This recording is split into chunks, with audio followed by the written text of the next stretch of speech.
Γεια σας και πάλι, σας καλωσορίζω στο κανάλι μου, ελπίζω να έχετε κάνει subscribe. Σιγά σιγά μου έρχονται τα χριστουγεννιάτικα νυχάκια πίσω και φυσικά τα κορίτσια θέλουν κάτι πιο ήσυχο. Αυτή τη φορά μετά το κόκκινο θέλουμε να κάνουμε όμπρε. Και σαν θέμα σε αυτό το βιντεάκι είπαμε να έχουμε το όμπρε. Εδώ πέρα θέλω να διευκρινίσουμε κάποια πραγματάκια. Το όμπρε το κάνουμε αυτό εδώ το εργαλείο που είναι μέσα σε τέτοια συσκευασία, έχει κάποια παραπάνω σφουγγαράκια εκτός από τη βάση. Έχει λοιπόν πάνω στη βάση, εγώ χρησιμοποιώ τα δύο σφουγγαράκια που είναι λευκό και το μαύρο. Είναι τα δύο χρώματα που χρησιμοποιώ πιο πολύ. Τα άλλα τρία σφουγγαράκια έχουν λίγο διαφορετικό σχήμα τα δύο από αυτά, το ένα όμως είναι λίγο το στρογγυλό, αυτό που μου αρέσει το σχήμα.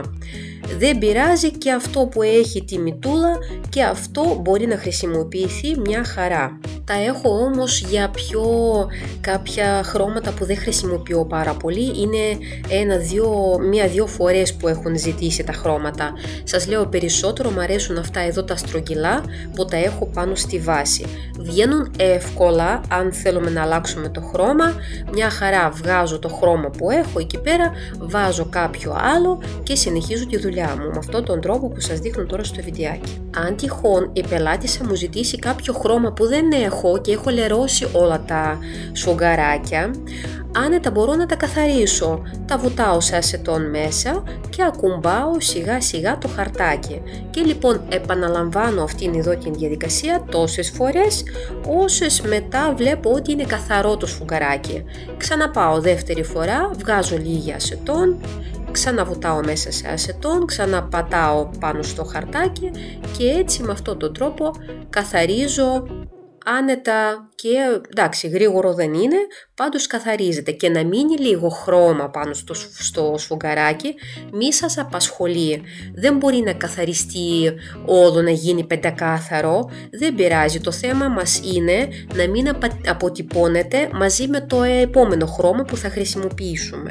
Και φυσικά θέλω να σας το δείξω το σφουγγαράκι αυτό στη μάκρο. Βλέπετε πόσο πιο σημαζεμένο είναι. Δεν έχει αυτές τις τεράστιες τρύπες που έχει το άλλο το σφουγγαράκι που χρησιμοποιούσα παλιά. Φυσικά το έκανα αυτό, το σας το δείχνω τώρα. Είναι σφουγγαράκι πιάτων. Αυτό στην περίπτωση που αν το κόψετε, ας πούμε κομματάκια μικρά, μπορεί να χρησιμοποιηθεί και αυτό. Αλλά το άλλο είναι πολύ πιο όμορφο, δίνει πολύ πιο όμορφο αποτέλεσμα. Αν έχετε, δεν είναι και τόσο ακριβό, γύρω στα 6-7 ευρώ κοστίζει, θα σας αφήσω τα link από κάτω από αυτό το βίντεο να μπορέσετε να το προμηθευτείτε. Λοιπόν, συνεχίζουμε με το όμπρε λοιπόν. Η διαδικασία αυτή, από τη στιγμή που έχετε αποκτήσει το σφουγγαράκι, γίνεται πολύ πιο εύκολη και γρήγορη. Λοιπόν, χρησιμοποιώ την εμπάστα σε λευκό χρώμα από την εταιρεία Emi, σας το έχω πει. Αυτή η εμπάστα μου αρέσει επειδή θέλει πραγματικά μια σταγόνα. Είδατε τώρα, βάζω αυτή τη σταγόνα πάνω σε αλουμινόχαρτο, βουτάω λίγη ποσότητα πάνω το σφουγγαράκι πάνω εκεί, το ακουμπάω κάμποσες φορές στο ίδιο σημείο, όχι εκεί που έχω τη σταγόνα, αλλά δίπλα στο άδειο σημείο, να αφήσω λίγο τη βαφή. Δεν θέλω για την αρχική στρώση να έχει πολλή ποσότητα χρώματος πάνω στο σφουγγάρι. Αυτό είναι πάρα πολύ βασικό. Και όταν βάζω την πρώτη στρώση βλέπετε ότι ανεβάζω αρκετά το λευκό χρώμα. Καλύπτω πάνω από το μισό νύχι. Ξεκινάω από την άκρη πατώντας καλά. Όσο ανεβαίνω όμως θα πρέπει το πάτημά μου να γίνεται πιο χωρίς δύναμη, καταλάβατε. Σχεδόν αέρινα ακουμπήματα αυτά πρέπει να είναι όσο ανεβαίνω. Στη δεύτερη στρώση, φυσικά ψήνω με την πρώτη στρώση, στη δεύτερη στρώση πάλι ακουμπάω πάνω στο χρώμα, αφήνω κάμποσο χρώμα ακουμπώντας μερικές φορές σε αλλού με το σφουγγαράκι πάνω στο αλουμινόχαρτο και ανεβάζω το χρώμα όχι εκεί που είχα την πρώτη στρώση, αλλά λίγο πιο κάτω. Κάτω λοιπόν από τη μέση μέση περίπου, σβήνοντας αυτήν εδώ τη γραμμή κάπως. Βλέπετε ήδη έχει ασπρίσει κατά πολύ το άκρο μου. Εγώ όμως προχωράω με τη τρίτη στρώση. Φυσικά πρέπει να πολυμερίσω τη δεύτερη, αλλά με την τρίτη στρώση αφήνω παραπάνω χρώμα πάνω στο σφουγγάρι και ακουμπάω πάλι ξεκινώντας από την άκρη και δεν ανεβάζω σχεδόν καθόλου το χρώμα, αλλά ακουμπάω ίσα ίσα εκεί το άκρο να το κάνω λευκό. Δεν ξεχνάω να πολυμερίζω την κάθε στρώση του λευκού χρώματος που βάζουμε με το σφουγγάρι, αλλιώς θα μπερδευτούν όλα αυτά τα χρώματα, όλες αυτές οι στρώσεις και δεν θα έχουμε το επιθυμητό αποτέλεσμα. Και φυσικά όλα τα σκουπιδάκια που βλέπουμε την ώρα εκείνη δεν τα πολυμερίζουμε, αλλά τα βγάζουμε. Τέλος πάντων, εδώ θέλω να επισημάνω ένα πράγμα. Κάποια σκουπιδάκια μπορεί να μείνουν πάνω στην επιφάνεια και μπορεί να σας ενοχλούν στο τελικό αποτέλεσμα. Γι' αυτό εγώ πρώτα, αφού πολυμεριστούν αυτά, δεν μπορώ εγώ να τα λιμάρω επειδή θα χαλάσω το αποτέλεσμα. Εγώ λοιπόν τη βρήκα σαν λύση. Βάζω λοιπόν ένα top, στη δική μου περίπτωση είναι από την Quick Gel, είναι αυτό το top που έχει τη λιπαρή στρώση, καλύτερα να έχει τη λιπαρότητα, να μπορέσω μετά να βάλω από πάνω ένα γυάλινο top που θα καλύψει τελείως τις ατέλειες. Εδώ σας δείχνω στη μάκρο μετά την πρώτη στρώση του top πώς είναι η επιφάνεια και φαίνονται εδώ τα σκουπιδάκια. Όσο και αν προσέξεις το σφουγγαράκι πάλι αφήνει, οπότε εγώ περνάω top για δεύτερη φορά που είναι ένα άλλο top που είναι γυάλινο top, θα μου αφήσει λαμπερό αποτέλεσμα και είναι από την Amy, είναι το Ultra Shine, αυτό είναι αυτό το γυάλινο το ωραίο που θα μου αφήσει ωραία επιφάνεια χωρίς να έχει ατέλειες πάνω εκεί. Οπότε το απλώνω πλέον σε όλο τον ήχη, προσπαθώ στρώνω στη ρίζα και στα πλευρά όπως πάντα.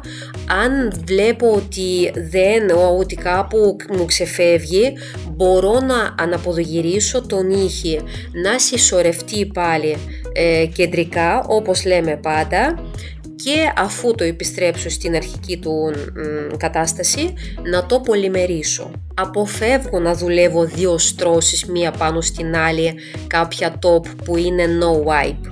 Οπότε εγώ σαν πρώτη στρώση πάντα βάζω κάποιο που έχει λιπαρότητα και πάνω σε αυτό βάζω αυτό που δεν έχει λιπαρότητα. Αυτός ο τρόπος είναι πιο σίγουρος. Επίσης φυσικά θα μπορούσατε να μου πείτε γιατί δεν το έκανες με μία στρώση. Πάλι το αποφεύγω, δεν το κάνω με μία στρώση.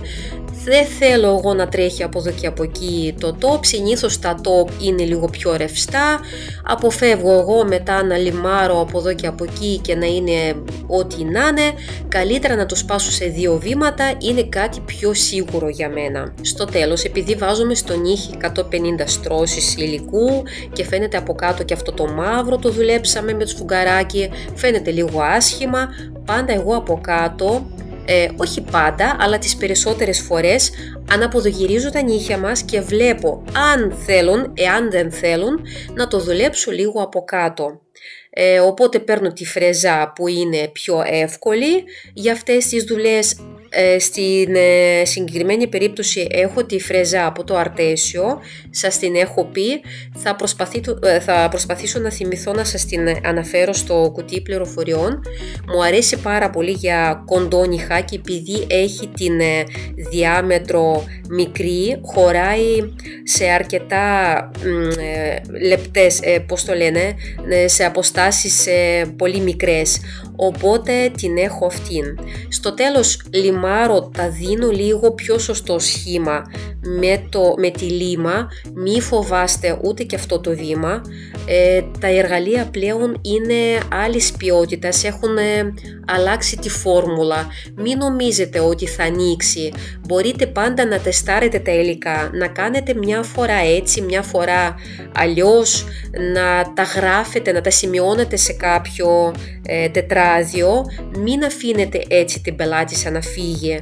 Εγώ σημειώνω όταν τεστάρω κάποια υλικά, όταν μου έρχεται ένα καινούριο top, μια καινούρια βάση, πάντα έχω κάποιες φίλες κοπέλες, έχω τις κουνιάδες μου, επιλέγετε κάποια άτομα που πάνω σε αυτά θα κάνετε κάποια πειράματα.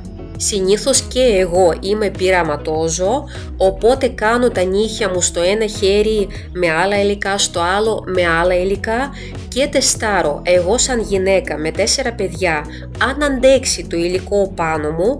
Αν το λιμάρω λοιπόν το άκρο και αντέξει και δεν φύγει πάνω μου, αυτό σημαίνει ότι αυτό το υλικό αντέχει.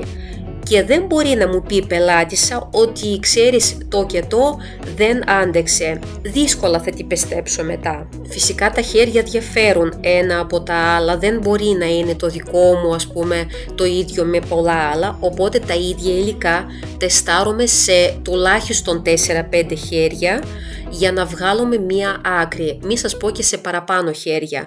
Και αν βολευτεί όλος αυτός ο κόσμος, σημαίνει ότι το υλικό είναι καλό και μπορείτε να το χρησιμοποιήσετε ή ο τρόπος αυτός που βάλατε, που δουλέψατε το υλικό, είναι καλός. Κάπου εδώ εμείς τελειώσαμε το όμπρε μας.